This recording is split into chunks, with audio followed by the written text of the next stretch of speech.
రేయ్, ఇల్లు ఎత్తడం నా వల్ల కాదురా, పదరా మన ఊరికి వెళ్ళిపోదాం. రేయ్, ఈ వీధిలో ఇంకా 2 ఇళ్ళు ఉన్నాయిరా, చూద్దాం రా. మనకి ఎవరు లేకపోతే మన ఊరు వెళ్ళిపోదాం రా. సరే అయితే పద.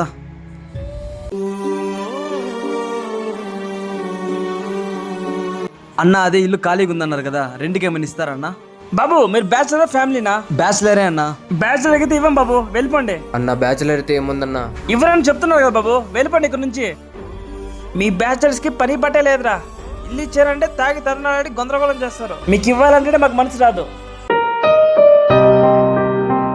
అన్న, ఇక్కడ ఇల్లు రెంట్కుందని తెలిసింది, ఆ రూమ్ ఇస్తారన్నా? ఎంతమంది ఉంటారా తమ్ముడు మీరు? అన్న, మేము 3 ఉంటామన్నా. సరే తమ్ముడు, ఒక్కొక్కరికి 2,000 అయితే ఇస్తారా? అంతెందుకు అవుతుందన్నా? మీరు బ్యాచిలర్స్ కదరా. సరే అన్న అయితే. రే, బ్యాచులర్స్ అంటే ఏంట్రా, అందరికి అంత చులకనా? సరే పదరా, వెళ్ళిపోదాం. రేయ్ తమ్ముడు, ఇలా రండ్రా. చెప్పండి అన్నా. రే తమ్ముడు, మీరు ఆ రెంట్కి అడుగుతుంటే చూశాను, మా రూమ్ ఖాళీగా ఉంది, తీసుకుంటారా? తీసుకుంటామన్నా. సరే, రేపటి నుంచి మీరు జాయిన్ అయిపోండిరా. థ్యాంక్ యూ సో మచ్ అన్న, నీ మేలు ఎప్పటికీ మర్చిపోలేమన్నా. రే తమ్ముడు, ఒకప్పుడు నేను బ్యాచిలరేరా, ఆ బాధ నాకు తెలుసు, అందుకే మిమ్మల్ని రమ్మని చెప్పాను.